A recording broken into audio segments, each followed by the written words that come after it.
Hey guys, Nique and Ress, and it's just She with Alchemy. Today we're talking about preparing for a life without the American dream. So essentially, we're talking about, I think, something that all millennials, especially, have had on their mind for the last probably decade or so. For most of us, they told us to go to college, to get a job. And then when you get the job, you'll get the home. And when you get the home, you're supposed to start a family. And if you follow these rules, that you will be set for life. But unfortunately, for a lot of us, that is just not how life is going. We lived through 9/11, which shook up our world and changed the world that we were living in. Then the 2008 recession, which also changed the world that we were living in, thought we were going into.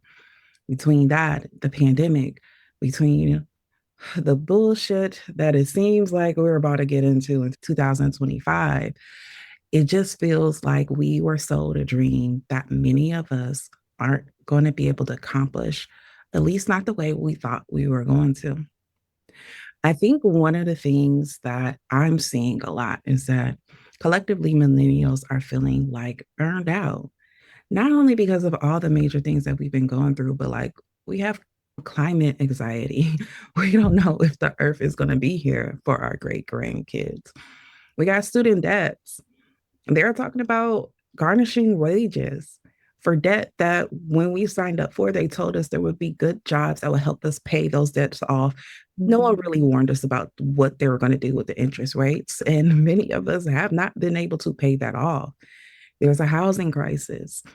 And no, for me, when I got my first apartment when I was 19, I got a nice, large one bedroom for $570 a month. And right now, I'm in Atlanta. I can't get anything that's not in the hood for under 1600. On top of that, we have an unstable job market. Right now, there's so many people that are probably saying that companies that they absolutely hate that aren't giving them the pay increase that they deserve, that aren't moving them up in status, even though they put in the years, they show the effort, but they have to stay because it feels like nobody is really hiring right now. And on top of that, there just seems to be ever growing inequality in all other areas of life. Nick, do you feel like you are feeling all of this as well as a millennial? For sure. I don't know, like, even since like when our parents kind of made it look easy, I guess. Mhm. Um, For me, I didn't see a lot of struggles. I was like, when I get this, when I grow up, I'm gonna have a home, I'm gonna have a good job. And then but our parents was in the era, because my parents was like in the General Motors area where they was just not kind of just giving out money. Yeah. And we lived a good life without doing a lot. And it's just like now, like you said, you live in Atlanta and that's how it is. But I live in Ohio and it's the same way with rent. And it shouldn't be that way. Like we don't have as many fancy things as you guys have, and we still have to pay this big amount of money for homes. And me, it's just like a daily struggle, and it's nothing like how I thought it was gonna be. It's not fun as I thought it was gonna be. It's not easy as I thought it was gonna be. And then on top of all of that, like 2025 with the president we do have, he's making it 10 times harder. Yeah. So it's just like, yeah, it's just like a rat hole that we can't get out. And I never foreseen it to be this way. Like as a child, I didn't see it going this way for us, but here we are. Here we are. And like you said, we went through all so much, like from 9/11 all the way to like the killings to the protests. So we had a lot of stuff, COVID. Like it's like we can't catch up with life. Like I don't know did any of the other people go through all of these changes as we did. We went from like the simple life to complex life. It's a lot of changes, a lot of like once you sit down and reflect on it, it's like, damn, we did have it kind of hard. So yeah, I definitely feel it. And I think you kind of like you said, like, you're in Ohio, same for me. We're both from Dayton. And like the same, I had plenty of family members that were like, they were able to get out of high school, serve their time in the military, and they came work for General Motors, and you can buy a home Mhm. working from General Motors. Like you were actually making good money. Yeah, Like, home, nice cars, going yeah. to Disney World every year. Like anybody got an American dream for real, for real. Like at that time, and my Um, parents didn't even go to college or anything like that. I think I was the first generation of college in my immediate family. So yeah. yeah, no, like I had an auntie and I have an uncle that, they went to General Motors. They were able to buy nice homes in Inglewood. Like it was good.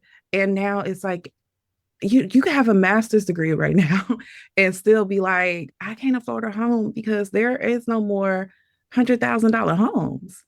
Like Oh. homes that used to be 250,000. Like I remember when I was younger, seeing a $500,000 home looked like $500,000. And now you see homes that look like starter homes that are like $450,000. You're seeing homes that Mhm. sounds like, I mean, we'll start here and then we'll eventually upgrade. Mhm. And the prices that they want for these homes are ridiculous.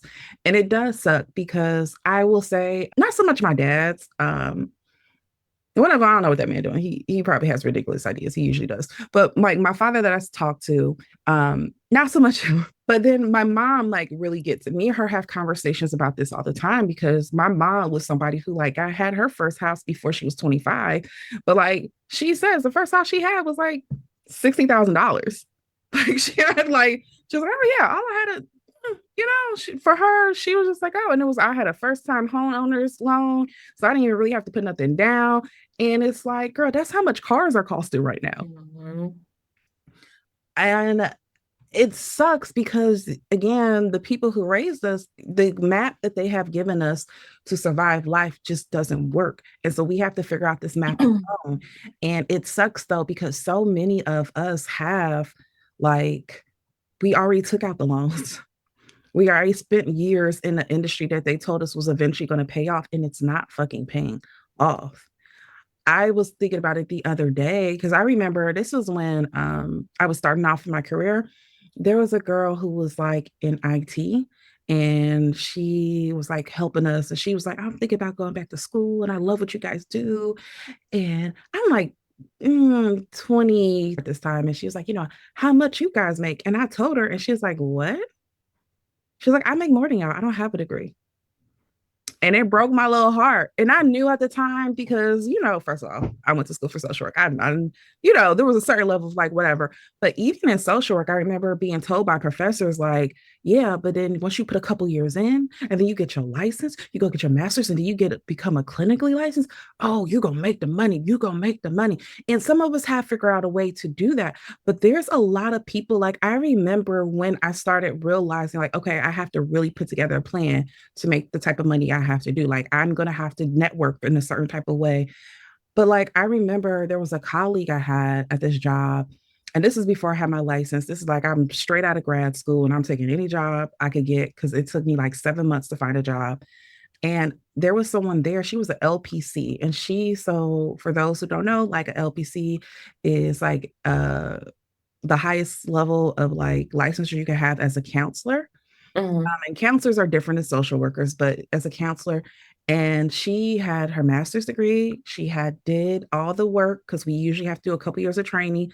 I don't know what LPCs are like, but I'm pretty sure theirs is a couple years too of being under supervision. You usually don't make a lot of money when you do those 2, 3 years under supervision. You have to pay for this test, take this test to get your license. And I remember thinking, like, okay, well, she's probably making the big bucks. To come to find out, she was making $50,000 a year. And I was like, girl, what are you doing? Like, what Yeah. are, Yeah. between the years, between the 4 years of college, the 2 years of your master's, the 2 to 3 years to be under supervision for your license, and then how the company gets paid for her to sign off on things. And I was like, what? And that's not the dreams we were being sold. No, not at all. You was told Not get at all. your bachelor's and you could go and you can make at least this much. You get your master's, you should be making six figures. You should blah blah blah. And that was not the reality for a lot of folks. And I think again, like you said, our parents made it look easy because the American dream used to be, there used to be a model that you could follow and you would be rewarded. And right now, we are at like life's casino, except for there's no jackpot. Like, put money in, but like they don't expect anyone to ever win. Yeah, and keep hoping and hoping that something's gonna come. But it's even getting worse from like when my sister got married. Her house was cheap too. It was only 50,000. Like, so it was just like, I don't know how many years ago that was, but it just seems like it just keeps getting worse. Like, Oh, yeah. even like when I'm not 37 now, so maybe I was like 23 or something. Like, I don't know how old I was, 25. I don't remember how old she was when she got married, but it just like, even 10 years ago, it was better than it is now. It just kept progressively getting worse. Like, Yeah. that's the thing. Like, so it makes you kind of hopeless. Like, yeah. Like it's hard. It's hard. So yeah. And I think that everybody asks why like the millennials are stressed because we went through like all these different changes.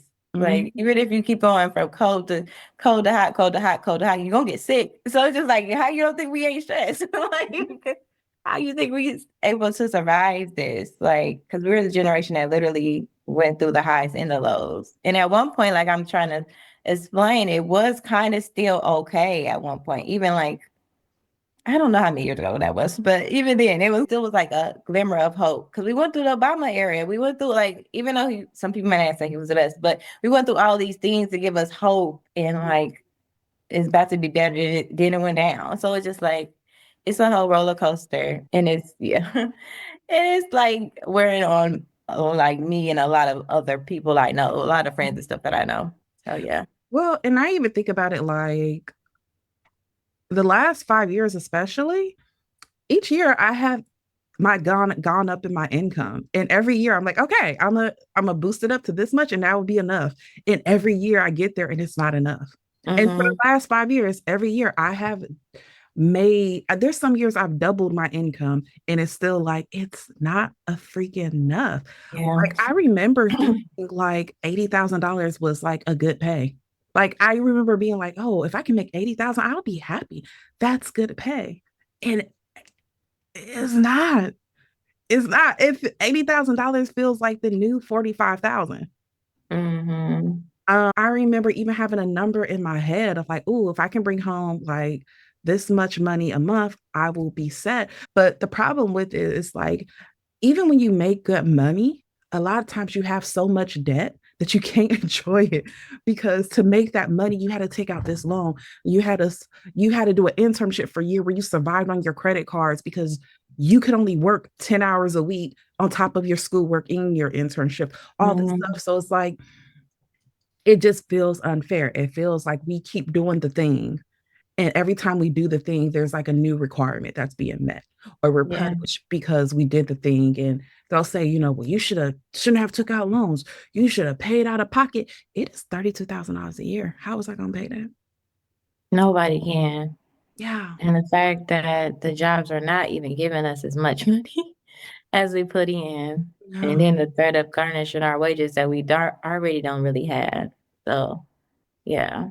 One of the things I think that I am seeing in the field a lot in regards to being a therapist is like I'm seeing a lot of millennials come in with a lot of like just work burnout.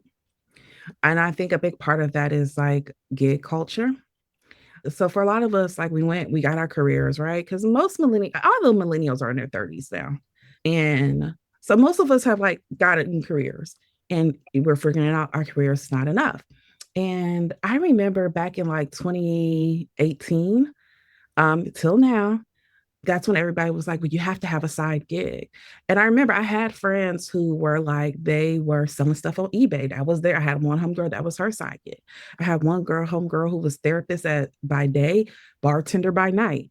You know, um, a lot of us did like Uber Eats on the side. A lot of us, like, we did gig jobs. Some of us tried to start our own side businesses, hair companies, all this type of stuff. And at first, it kind of felt like it was kind of lucrative, especially if you did it like back in 2018. It was like, oh, yeah, I can save some extra money because I'm doing this and this and that. But as time went on and like our wages stopped to not become enough, even gigs are like not enough even to help you survive with your added Mhm. income.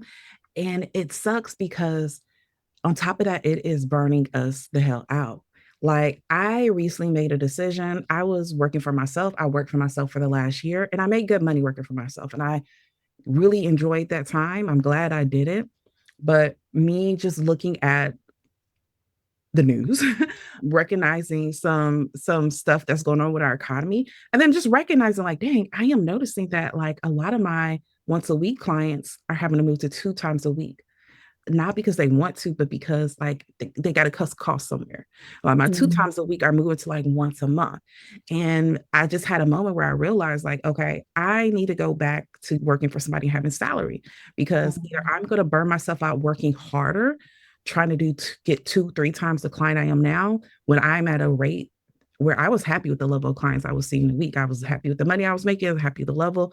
And it was just like, I'm either about to have to work 3 times as hard or I can go work in a salary position, get vacation, get time off, blah, blah, blah, blah, and still get kind of the pay I want. And they have to worry about their retention and all that stuff. And so I decided to make that move. And I know for myself, when I decided to make that move, I also decided I'm not doing any more part-time work because one of the things I used to do is, yeah, I would do therapy, but I will also do part-time work as an EAP counselor as well. I Mhm. also do part-time work sometimes when people needed biopsychosocial reports filled out. And so I would do that. And I just got to a point where I recently had to have a conversation with myself where I was like, you aren't even enjoying life because it feels like even when you're not working, you're so exhausted from how much you do work.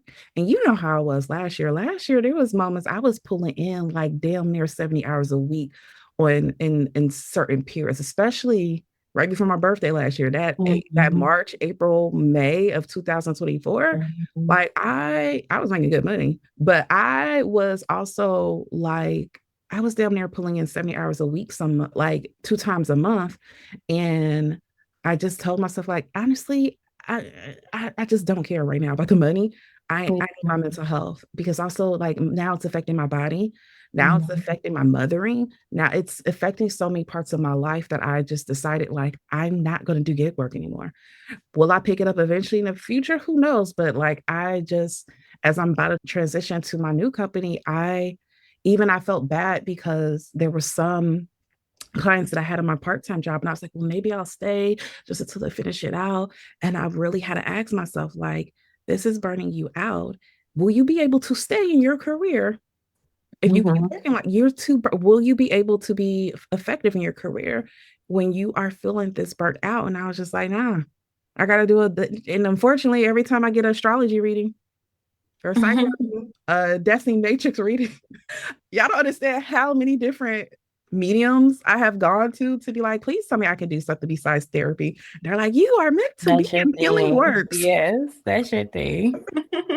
Y'all don't understand. Like the last year, I've been like, I want to get out. I want to get out. And so I'm like, all right, apparently I'm supposed to be in this. But like, and so I decided, like, okay, then I need to do it differently. I Yeah. need to do it differently. And so a part of me doing it differently is one, there's some trainings I'm about to start doing to do some of the stuff I actually really like. But another part of it is that's one, I can't do this gig economy thing. It is burning me out. Mhm. And I hate that there's like the thing, the normal, like you had to have a side job. But for me, it's just like you said, is like my job is stressing me out too. But it's just like trying to keep up with the demands and then also trying to be a mom. And then also I need extra money, but I don't have time for extra money. Like, so I'm just like, what I gotta cut? You can't cut these bills, no way possible. So it's Yeah. just like, it is hard. And like, but I don't have an option because I was thinking that too. Like, even I do that side job on Tuesdays and it only takes a look, but even that is irritating. Everything is irritating me that I have to do on top of already having a job and being a mom. Yeah. So it's just like, yeah, it's a whole burnout. It's a whole burnout, but just with like trying to figure out how to do it in the social work is only as you can only move up so far in social work. And I don't want to be a therapist because I will go like I commend you because you know me. I'll be like, bruh, can we stop talking? Can you just figure this out? Can you just figure it out? But I couldn't do that. And that's where the money comes from. So it's just like Well, hospital Yeah, social work, they make it sound, I don't know how it is in Ohio, but hospital social work, they make it up there. that's true. That's true. Maybe it's just a wake-up call that I just need to start looking into other things and see, like, because I'm happy that you get to have one job. I am so happy for you because, like, having multiple jobs, it is like, Yeah. is this all I have to do in life? Yeah. All I have to do in life, especially when you have kids, you want to be present. You don't want them to remember their mom just being burnt out all the time. So Mhm. even on the backside, going backtrack, like even like with parents back then, I think they did have a better life and everything, but I remember burnout too. So I just want to break those cycles, but that's a sidebar for another day. I My mom was night worker and she just was like trying to be a mom in the daytime and then working at night and then trying to volunteer at our schools and then falling asleep. But as a mom now, we're like, I understand because you wanted to be some part of our life and you didn't really see us because it was at nighttime. So I think that was her burnout. My dad, not so much because he yeah. was mail See, carrier. But but see, you had like a like I make cupcakes for the class type of mom. I did not. yeah, I I did. did not. My mom wasn't coming on class field trips or making, but my mom was like, I am a Yeah, she was boss. coming I'm every making trip. money. You will Like, see sis, me on the go. weekends. And that's the thing too. I think that's why we're so overwhelmed too as Yeah. millennials because we want to spend all this time with our kids because Yeah. some of us didn't have that time with our mamas and Right. our daddies. So we're trying to be as present as possible. And that's hard to be present and working. It's hard. It's Well, hard. But we like we know our babies need this because we needed it. We needed it because we was read by our grandma. Like, me and you had this conversation recently. Like, I was like, damn, because I'm about to start this new job. I'm used to making my own schedule. And I would make my mhm. schedule for the time I had my daughter. Like, I would make my schedule real, real light because we about to go do stuff. We about to go have fun. And Mhm. so, me recently had this conversation where I was like, damn, what I'm going to do for the summer? And I Yeah. was like, okay, well, let me look at the summer camps. And like the cheapest I could, I mean, and it's literally like, girl, they just taking them to the park and giving them bologna sandwiches type of summer camp was like $300 a week. Mm-mm. And I was like, Mm-mm. what are y'all talking about? Y'all meeting us up in a No. public park with a cooler and making them run all day. Like, what you mean this is Yeah, $350? and it's like, We used to do no. that at the Y for like Yeah, it's $20 a week. free. That's And the moms in thing the with 90s. My mom used us, to send us to those type of camps. yeah, It was $20 a we week. had those for free. We had those for free back in the day. Like the park ones, we used to in the park all day, that was free. I hated them, but they was free. So it's just Mm-mm. like, ugh, It's too much. yeah. Now our climate is trying to take away all helping services. So, Yeah. like back then, like, okay, we can't afford it. We're getting a scholarship or you can't do this. Like, this is free. This service is free for the kids, for the kids, for the kids, for family. It's like, no. So it's just Mhm. like, it's hard. It's It hard. is Yeah, hard. it's hard. I think one of the biggest things like is with recognizing that the American dream is not going to be what it's dead, unfortunately, is accepting that it's a grieving process and allowing ourselves to let go and Hmm. not feeling like a failure when the truth of the matter is the system failed us. A lot of us did what we were told to do. A lot of us did what worked for many generations. And I think we're kind of over the hump because I feel like when I was in my 20s, what we heard was a lot of boomers being like, y'all just don't want to work. Y'all just don't want to work. And I think we're now over that hump where more people are recognizing, like, nah, they working. They working. It's just that I think also because Gen Z has entered the workforce, they're like, oh, okay. All right. Yeah. My bad. My bad.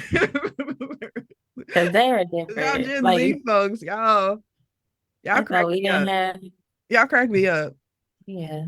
But yeah, going back to what we were talking about, like I think for so long, a lot of us felt like, damn, I'm failing. I'm failing. And it felt so stressful. It felt so anxious. It felt so just like, what am I doing wrong?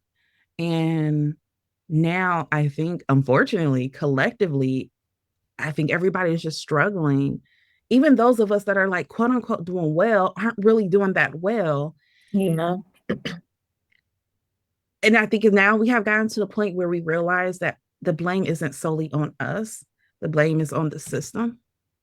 And that doesn't do anything to make us feel any better. And that's why I believe in like, okay, so let's just start the grieving process. Let's just, Mhm. instead of keep hoping out, instead of just being like, and then eventually, there's still some. I hear y'all on other podcasts are just like, if we hold out longer, and then if these boomers, and then eventually they're gonna leave office, they're gonna die in their offices. They're not leaving. No. Give up that Um, dream. Like, let's just grieve the process now. The faster we get to the grieving process, the faster we get to the letting go process. And not to say rush the grieving process, but let's at least get there. mhm. Then we can finally go, okay, so what is the new plan? What is the new idea? Because I think we are all at a point we recognize that the whole checklist that our parents gave us just simply does not work. So, okay, let's grieve that. Yep, a lot of us again, we did the list, we got the debt, we went through all the hardships and it just really did not work out the way we thought. That's fine. Now what? Now let's grieve that. Let's accept that it's just not that's not our plan. That's not how it's going to work for us. Okay, let's process those feelings. And then now let's get to the point of okay, so how do we heal when the rules change on us mid game? Mhm. Mhm. It's like, um, just releasing the shame of it. So I feel like since we're not where we thought we are, I kind of blame ourselves, and it's not really us. It's just the system is Yeah. burning. It's on fire. And we try to put out the fire, but it's not our job to put out the fire. And that goes back to the grieving and just going with the flow of whatever life is giving you because it's not your fault. So just release that.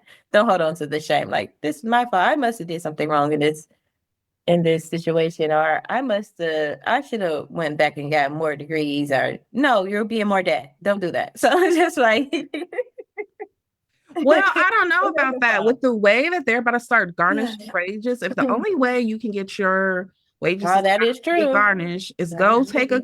go take a class That is true. down at the community college to hold that thing. What you got to Mhm. do, like, because we are in the finagle process. When you got to finagle some Yeah. shit, you got to. Probably be a whole scammer just to live. Like, oh, I didn't think about that. But the thing is, it was at one point they were they had called me and said, if you don't do this, we're going to take your whole income tax money. I was like, oh, let me go ahead and do it. So they don't play. Like, I did get to that point at one point in my life, and that's even before now. Yeah. So yeah, they don't. Yeah, it's So like, okay. know what you gotta do. Know what you Mhm, gotta do in that mhm. regard. Um, but yeah, no, I agree. Releasing that shame. I mean, again, that's going back to that whole like grieving process. First with grief, like the stages of grief is first is denial. That's that. No, it's not that bad. It's not happening. I mean, it's these are just it's funny now. It'll eventually get better. Then Mhm, you get to that anger, which is like, no, okay, y'all got us fucked up. Y'all really fucked this up for us. Then it's that bargaining where it's like, okay, well, maybe if I get another degree, or maybe if I get a side job and then it'll work for me. And then it's depression, which is like, okay, mhm, you realize that, nope, all that did not work. You work at 3 jobs and you still not happy. You barely, yeah, you hold on to the things, but like you can't even enjoy the things. And then that final stage of acceptance. And I think when you get to that acceptance, that's, when we can let go of that shame mhm. because you accept it like no we went through this whole thing. I did what I could, and this is just what it is, and Yeah. there's nothing I can do about it. This is what it is. Mhm. um and I think it's so hard for millennials because like for a lot of us we grew up in an era where like who you were and the like your identity was very closely tied to how much you made, what your title was. Like it was real Mhm. closely tied to like status type things. And it's like, what happens when you did all the things and you still don't get life doesn't unfold the way that you expected? Like, okay, yeah, you hold a master's degree. Guess what? There is one of your colleagues. They went to a trade program for 9 months and they are making more than you. Now what? They don't have as much debt as you. They were able to pay their debt off in 3 years. You gonna be paying this debt off for the next 20 years. Yeah. Figuring out like, okay, what is it? Letting go of the idea that our identity is tied to all these other external things. Hmm. Because for a lot of us, those external things, either you don't get to it or it can be so easily taken away from you. Yeah. But I think it goes back to like us having to affirm new values not based on like status, not based on like how much we work, how hard we work, how much hours we put in, what title we have. Because for so many of us, we are two tires busting at the same time away from like not being able to pay a bill. Hmm.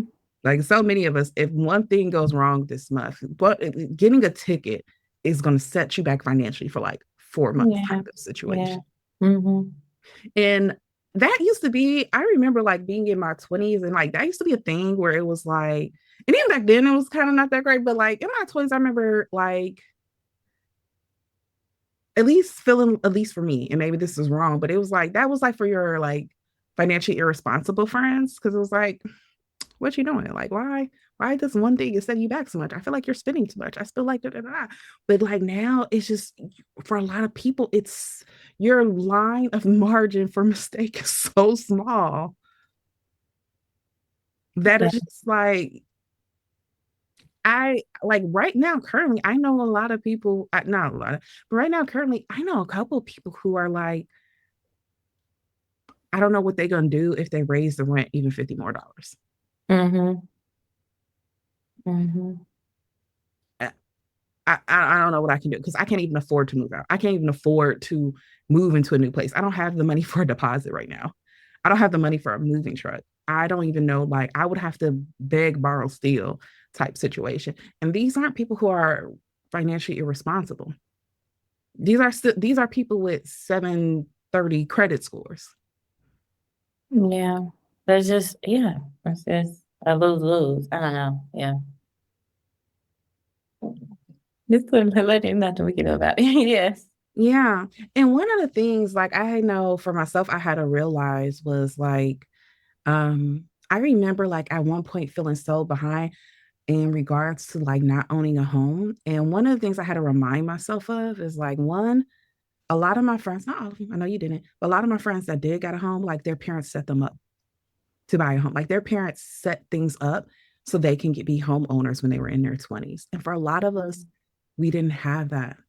A lot of us weren't set up in that way. And one of the things that was really big for me was like I had to also realize most of my friends, y'all are older than me.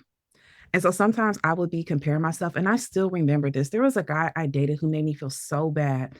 I was in my 20s. I was in my late 20s, but I was in my 20s. And we were talking about pay or whatever. And he made me feel so bad for like where I was financially. Hmm. And like we had like this whole conversation. He was just like, and I want equal partnership and blah blah blah blah. I'm just kind of concerned because like, you making this and like I would expect you to make this. And it hit me. I had this thought like 2 years ago. It hit me because 2 years ago, it hit me like I was 27, you was 34 at the time. And I was like, you really made me. And the reason I bring that up though is because like sometimes I have these moments where I know me personally, I feel like I'm so behind. And then I have to remind myself, like a lot of my homegirls, y'all are 37, 40, 42. And I'm like, you're about to be 34. Yeah. I think for some of us, we also have to realize that like some of us didn't have the same advantages as others with our parents. Some of us Hmm. also your friends are at different paces. Like for some of us, age gaps, but also for some of us, it's just a matter. There's certain advantages that other people have that we don't have. And also, I think again, the biggest thief of joy is comparison because even if y'all have all the same things, we all have our own different journeys. Some of us just get lucky. Yeah. Yeah. Some of us just like we get really lucky and we have certain things that happen that put us in situations and it literally is pure luck. And I know people don't really like to talk about that. I actually recently had a conversation with a zillennial who's like in their early 20s about this because they were talking about somebody who was like TikTok famous or whatever. And they were comparing themselves. And I was just like, Yo, they got lucky that they did a dance and a lot of people like that dance. And so they follow them. And so they were able to get opportunities. And I like that was pure luck. It's not that that person works so much harder than you. It's not that that person's so Mhm. much harder than you. It's not, some things are literally just pure luck and your luck will come around eventually. It might look different, Yeah. Cause but yeah. yeah, like you'll be surprised how many people that you look at and you're like, dang, I wish I was there. 5 years from now, they might be looking at you like, damn, how did she get there? Hmm. Don't let comparison drive you mad. Because right now, the world is just unfair. That's just what it is. Yeah. Because yeah, I agree with everything you said though. Because I think like comparing takes you out and it just makes you have more sadness or depression than you actually have to be. Because that's not your story. That's not your life. Your time will come. It is the biggest stellar of joy. Mm-hmm. Mm-hmm. Things can look different ways for different folks, but you'll be surprised the amount of people like they had certain advantages. Hmm. So don't sit up here and feel like you're failing because it feels like everybody else is so ahead of you. Between that and debt, and again, I live in Atlanta, so you'd be surprised how many people finagle some shit, scam their way into some shit. Right, like Yeah. what it like it's nothing. Nothing. Yeah. Yeah. And like you said, some people just have better luck. I mean, it just is what it is. It's always like comparing isn't going to get you anywhere. Because a lot of people can say that I'm spoiled, but still I feel like I could be spoiled, but it's just like you shouldn't compare because you just don't know what it took to get there, or you just don't know what luck they had, or you just don't know the foundation that was set before them. So Yeah. yeah. Now, going to like building on your own terms, I feel like there needs to be a conversation about micro dreams versus macro dreams. Hmm. That's not to say I don't think we should have macro dreams. I still have a lot of macro dreams. Like I still have a lot of dreams that are like bigger than life that like I feel low key uncomfortable saying out loud because it's like, well, how do you think you're gonna do that? I don't know. I don't know. But that's what I think is gonna happen. I believe in having those, but also I believe in having smaller micro dreams to aspire to while I'm on the way to those bigger dreams. I think sometimes when we hold on only to those bigger dreams, it's so easy to feel defeated. It's so easy to feel like, no, I want to be the first millionaire in my family. And like, yeah, you can still be the first millionaire in your family, but that might take 20 years. And you can still work for those 20 years. But I see so many people burn out way before they get to that 20. And sometimes that burnout will have you stop dreaming and just like, I can't do this no more. Hmm. And that's why I think it's important to have small things to look forward to on your path to that big thing. Yeah. Yeah. This can look like, again, you want to be the first millionaire in your family, cool, but this can look like, okay, but I also want to start my own small business. That's something you can accomplish in 5 years. It might look like I want to move up and be a supervisor. That can look like, that's something you can probably accomplish in the next 3 or so years.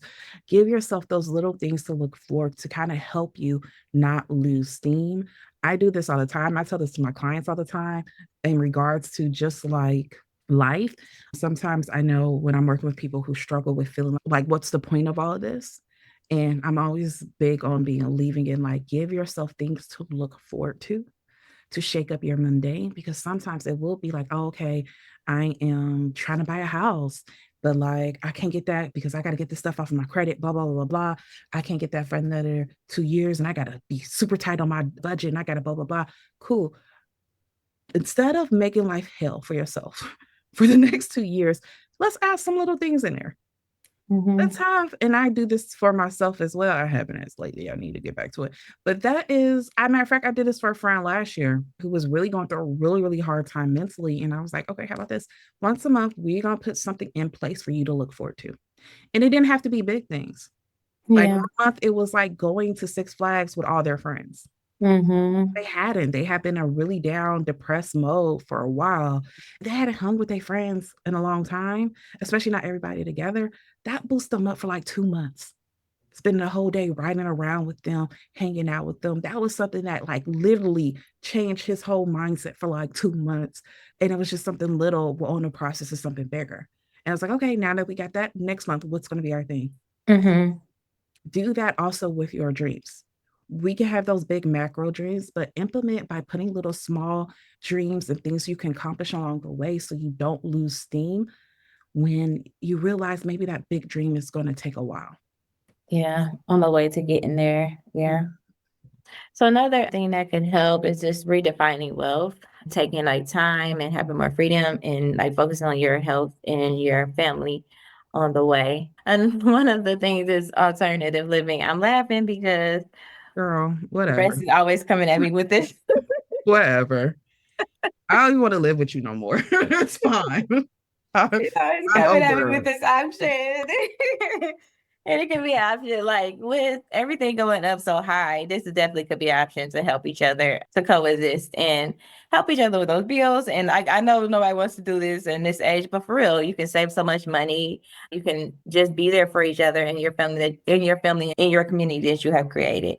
Another thing that's popular right now is like the tiny homes and the van life. I think I could do a tiny home, maybe, but I would have to Yeah. like be If a I was single, uh single, yeah, not with a kid. yeah, yeah, because we I were like my home type of deal. space. That is true. Me and my That daughter is both true. like our space. That is true. My daughter don't like her space, I but she know. would love She will it. love it. Yeah, she will love it. Me and my daughter both like our space. Yes, but me, I'm like, okay, can you please go in that corner over there? But really, it can save so much money, a lot. And I see like on like TikToks and YouTube, like people just getting them delivered from Amazon. Like, have you seen that type of stuff? Like, Yeah. so it can save money and like, and then it goes back to the community of the family. Shoot, like if mom had a big yard or dad had a big yard, we can dump that right there in the Mhm. backyard. Shoot, my grandma has a whole acres of land right by her. So it's just like these things can happen and they can help you until you reach the next goal. Like you have to have baby steps to get to the next thing. Even like having like remote work and being able to travel and do things that you love in between, not just waiting for the big moment to save up all your time because you're working remotely. You can travel, and when you get off, you can go to the beach because you remote work. So these are just change up your lifestyle and trying to make things better for you on the way to your bigger come up or your next big thing that you're hoping or wishing for, and just yeah, making happy memories on the way to that. I agree. And I think also like adding in some, for some of us, adding in some creativity in our life. And this might be like creative career paths. This can be, doing freelancer. This can be creator economy, having it be something that you love. I am someone who recognized like I have to have creativity in my life. And I know people say therapy can be creative, and it can, but that's not the type of creativity I need. I need actual creativity. I need creativity where I'm making something, where I am editing something, where I am being able to be free in the way that I do it without restrictions. And like for me, that's the podcast. For me, one of the things is the podcast. And I love doing it. And it is something that like does not stress me. It makes me feel happy. It makes me feel like, okay, I can do something with this. It can be a game changer for you. If you are feeling like, okay, I have to do additional work, I have to bring something else in, maybe look into doing something more creative. Maybe look into doing something that allows you more freedom. Again, this can be also skill sharing. I know right now we think of OnlyFans as demon time type stuff, but like it actually originally was so for people can like private chefs used to go in there and do cooking classes and be like, okay, but like you can still do things that are skill sharing. Mhm. Bartering, communal type economy stuff. That is something I do feel like I see as a growing trend. I saw somebody make a TikTok a couple months ago that was like, I need my hair braided. And she's like, I can do nails. I'm really good at doing nails. I do very creative nails. I do the Cardi B type nails, but I need my hair braided. So if somebody, and I think she had a child, she was like, if me and my baby, if somebody would come and once every 3 months do me and my baby's hair, I will do your nails every 2 weeks. Or I think it was she was Yeah. like every 2 weeks or once a month or something like that. She put whatever it was until my next appointment. She was like, let's trade. And I think that's a great way of like Mhm. kind of helping with some of this. And I wish we could do more of that. I wish we could do more of that. I feel like when I was younger, that was more of a thing. It was kind of like at least I saw my cousins all the time, my older cousins being like, okay, if you babysit, I'll take you to, your work. I'll take you to your job this week.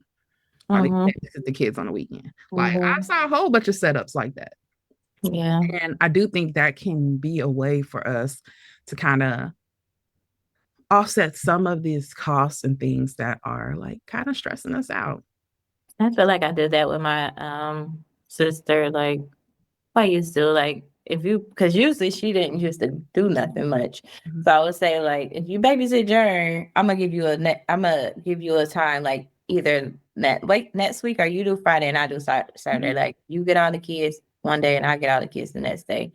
So it can be like a balance and you can get like that free time. Yeah. And it's good if you have a community that y'all can pull in and do different things. It definitely is a good thing. Yeah. And I think also like while we're talking about like adding creative career paths or alternative living, that's more on the positive, but I think on the not negative side, but I do think, we do have to bring a little bit of reality into it, and that is radically planning for the future. Mhm. And what that means is like don't don't assume that there's going to be stability. And I think if you're a millennial, we're kind of already there. It's kind of hard to expect stability. Like Mhm. I expect a major life altering, planet changing event every every 5 years, because that's been my life since I was like 11. Like every Yeah. 5 years, there seems to be something Yeah. huge and disruptive that's about to happen. Mhm. But planning for it, and that can look like, I mean, right now we're talking about the shortages at the ports, and that's not panic shopping, which I did not do a good job this week. I definitely had like a lot of anxiety this weekend, low key panic shop. But that can be like just, every time you go to the store, buy an extra thing of water and just kind of save that in space. Um, don't buy five because let's make sure we all have enough. But it Mhm. could just be, every time you go grocery shopping, buy an extra thing of water that you just keep in your garage, just in case it might be a while before we can get that for a little bit. That Mhm. can be just, store, get a couple cans of food that won't spoil easily, that can last a while. Don't go and like buy a trunk full of them. But every time you go grocery shopping, like maybe just pick up like 5 cans stuff just in case. Get Mhm. some. You can buy. Is make sure you have extra charcoal. So if something happened to our power grids, we just seen this happen in Spain. Their whole power grid system just, and we still don't know why.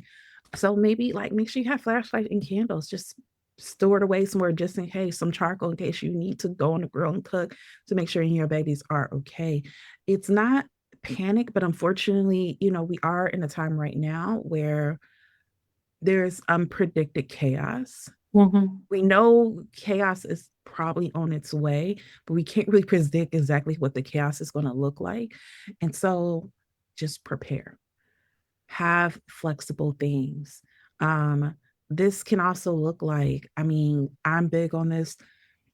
Like for those of us who are buying homes, for those of us who are like renting apartments and stuff, rent or buy less than what you can actually afford. Because Yeah. so I know a lot of people who like maxed out on their loan, but guess what? That your cost of mortgage don't stay the same.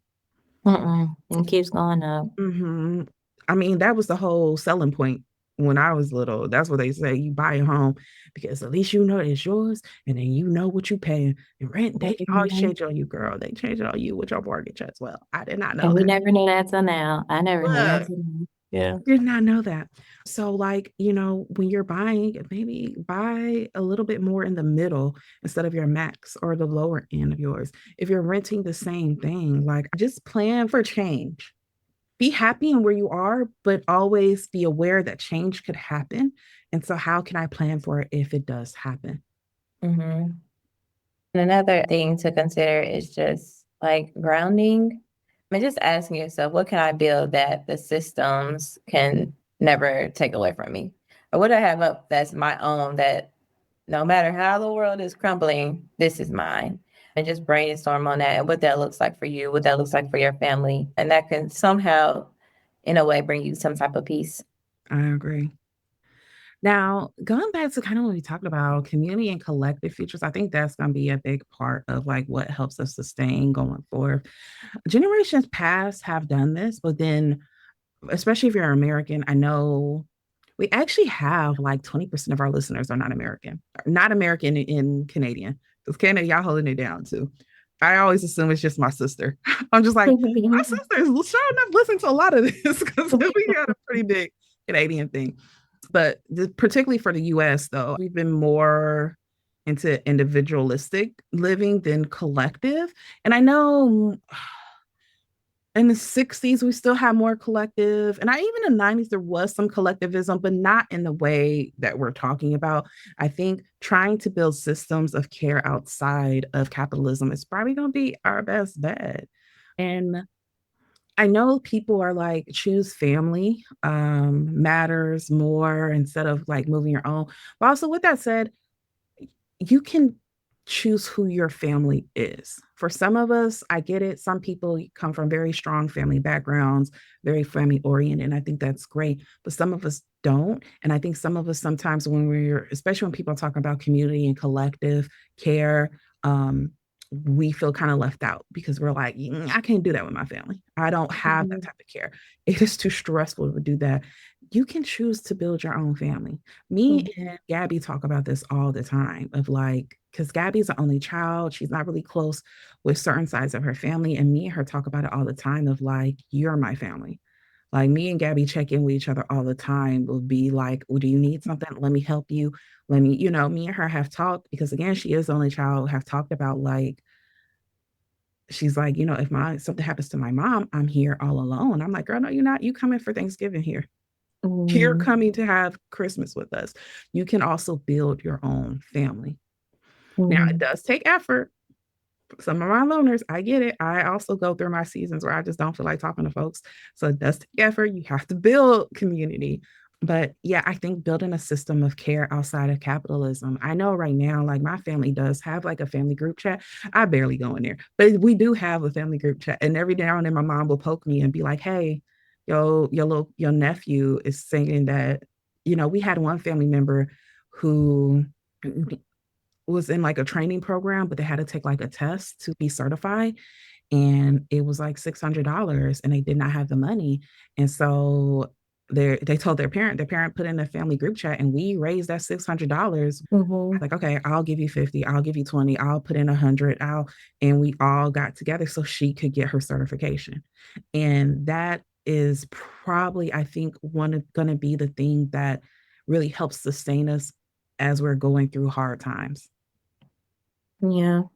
I think we were saying like we were talking about like how how important community is. We've been talking about that a lot. And I'm seeing it more like I'm seeing it more, even like when I wanted to say go out of town for my birthday because I needed a break. And then my mom made sure that the kids was this way. Or she helped my sister's boys go to their entrepreneur shop and make sure that they still got it done, even though their mom was out of town with me. It was hard for my sister to let go of the range, but then she wanted to do something for her self-care and we needed this break. So it was just I was just saying like all of these parts play. This is my natural born family, but it's been times where I didn't know that they can help me in that way, but it's just like speaking up and being more open to the community and building that community and whatever it looks like. I mean, whoever you choose to be in that community, it could definitely get you through these present hard times. Yeah, it definitely can. I mean, in community, again, yes, our families, whether that's the family we build or the family we're born into, helps. But even like organizations, I Mhm. think being in part of organizations can be a great part of it. And trust me, look, I know as someone who has worked for like nonprofits and work in organizing grassroots type things, I am someone who like gets like I don't know. Sometimes these organizations be like, girl, I don't know if I want to deal with that. I get it. Trust me, I get it. Not all organizations are created equally, but I think that can be another alternative. That can look like, I mean, I was a part of one time of like a healing circle where we used to collectively, despite how that shit ended, there was points in Yeah. times it was very helpful where we used to collectively come together. Everybody would bring one thing of food or a bottle or whatever, and we would come together and we would eat. And then sometimes we would bring our kids and we would collectively talk about what we were needing. And we would sit there and try to figure out how to meet each other's needs while being in community with each other, while making sure we got each other out the house, while making sure we were doing something besides work home every day. We would be like, okay, let's do a go to the park day. We would do that. Hmm. And so maybe looking into those type of things, embracing, yeah, embracing community in whatever way that you can. And again, that can be grassroots organizations, local food systems, mutual aid, collective housing.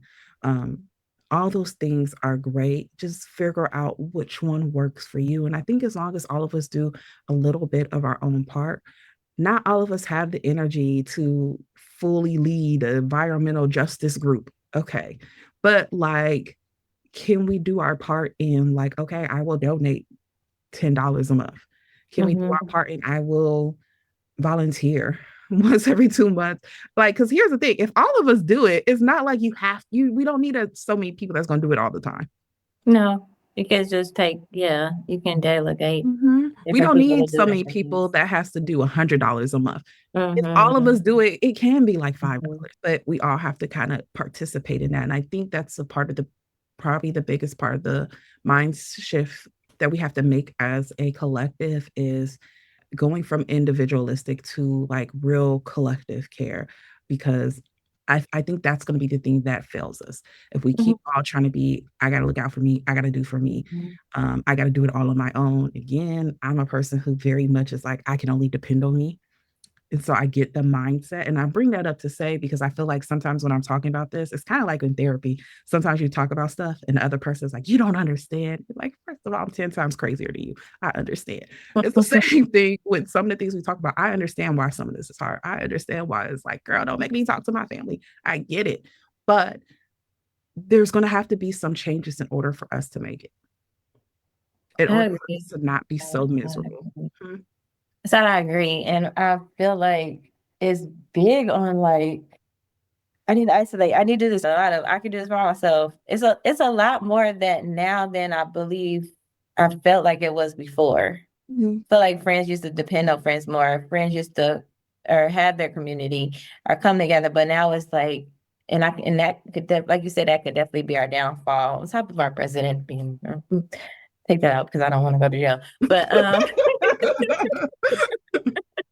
but on top of like how the world is like all about self and not about building these communities and not about helping the poor and the minority. It's just like, yeah, it's gonna crumble. It's gonna crumble. I don't see how you guys don't see it's gonna crumble. So It's not sustainable. yeah, so within our own communities, that is what is needed right now. Is definitely what is needed right now. So regardless of whatever is going on with the world, we pull in our part to continue to make these things happen. Yeah. That's the only way it's going to happen. And I even think about like in returns to like even on a spiritual lens basis, for most of us, no matter what spiritual practices you do, like Nique is Christian, I am not a Christian whatsoever. But even through my own spirituality, like it in Christianity as well, if you actually look back to not what TD Jakes is saying on TV, not what the Wiccan witch on TikTok is saying, but if you actually look back to the roots of a lot of these spiritual practices, it's based in community care. It's based on Mhm. communal care. It's based on, hey, Mhm. look after thy neighbor. It's based on some, hey, do not practice things that are purposely to harm others. It's based on a lot Mhm. of that. And I think getting back to that type of wisdom, even if we're talking about like how our ancestors, like they had each other as a safety net. My Mhm. safety net was my brother. My safety net was my sister. My safety net was my neighbor. And again, it doesn't have to be your blood brother, your next door neighbor, but that's meaning like the person who I see as my sister, the person who I treat as my neighbor, and going back to those type of practices. I know, and before y'all get on me, I know the Bible. My daddy is a pastor, but like going back to like one of the things I remember when I left the church, one of the things I saw a lot of was like prosperity preaching. I saw a lot of like Jesus wants you to get rich type preaching and naming and claiming. That was a big thing in like the like 2009, like 2010, 13. That was like a really big thing.